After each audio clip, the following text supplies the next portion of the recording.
Welcome to the podcast. If you'd like to listen to an ad-free version of this episode and all of our episodes, then search True Crime Today Premium Plus on Apple Podcasts and press subscribe. That's our premium channel where all of our ad-free and advanced episodes live, all in one place. True Crime Today Premium Plus. Search it on Apple Podcasts and press subscribe. Even try it for 3 days free. The evidence is gone, but the nightmare continues. Welcome to Hidden Killers with Tony Bruschi, featuring former prosecutor and defense attorney Eric Faddis.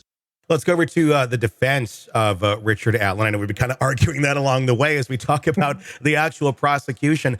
But yeah, those confessions are a big thing. And having that psychologist come in who wasn't talking to podcasters, who wasn't researching the case, who wasn't biased, seemed to have a pretty solid, explanation, a pretty solid background as well. Who do you think probably read better to that jury? The defense psychologist that talked about him, or the one that, had the tainted history? That's the thing is the defense psychologist is more unassailable.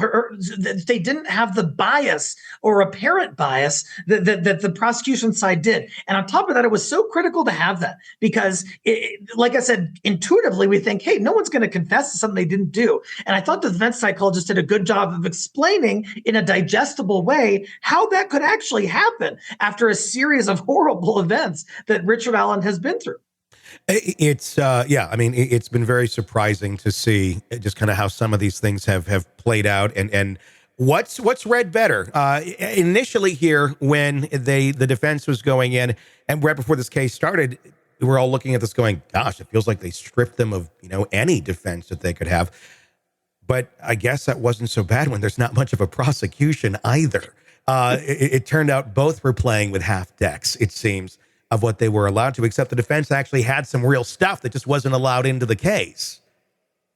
Yeah, and that's a big potential problem. So there's case law in most jurisdictions that says that the judge cannot preclude the only defense that defense is running. If they have one sole defense, and here, arguably was the Odinist defense that someone else was involved in this, and Judge Gold prohibited that. Mm-hmm. When you prohibit the only sole defense, that is a real potentially reversible issue on appeal. So even if there is a conviction, Richard Allen still has a number of outs on the backside. He's got, as I've always been saying in this case, he has the get a new trial free card, almost guaranteed. That's if he is convicted. And like I said, the jury may have already decided by now, by the time you're listening to this. But let's say he does get off and they do find him innocent because there's a tremendous lack of evidence here. What kind of case does he have against Delphi for round 2 of this, where it's Richard against them? Oh, totally.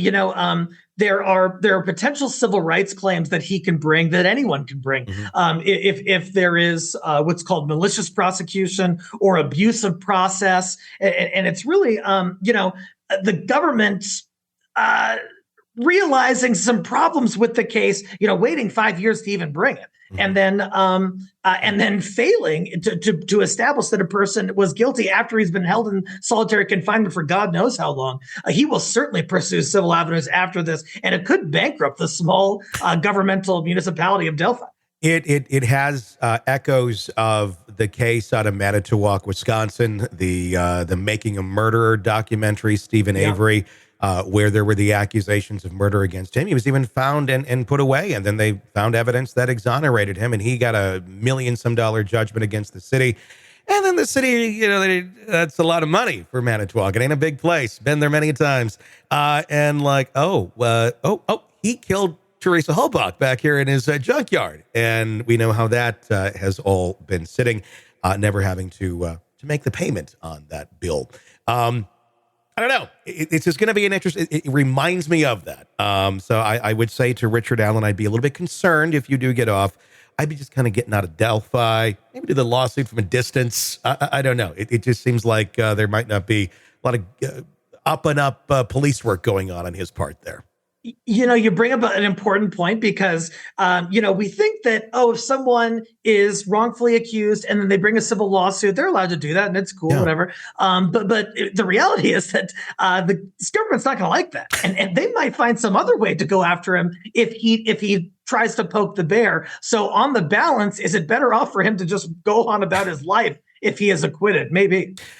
You make a very good point. That may be the best option. Welcome to the podcast. If you'd like to listen to an ad-free version of this episode and all of our episodes, then search True Crime Today Premium Plus on Apple Podcasts and press subscribe. That's our premium channel where all of our ad-free and advanced episodes live, all in one place. True Crime Today Premium Plus. Search it on Apple Podcasts and press subscribe. Even try it for 3 days free. Let's be honest. Nothing kills the thrill of a good murder mystery like a commercial for laundry detergent. It's like someone slapping a closed sign on your favorite dive bar. But you're not here for that, are you? You're here for the good stuff. So ditch the ads and upgrade to True Crime Today Premium Plus on Apple Podcasts. With True Crime Today Premium Plus, you get your crime straight. No chaser. Commercial free with extended interviews and early access. It's like getting the bartender's special when the bar's already closed. Search for True Crime Today Premium Plus on Apple Podcasts. Subscribe and drink it all in.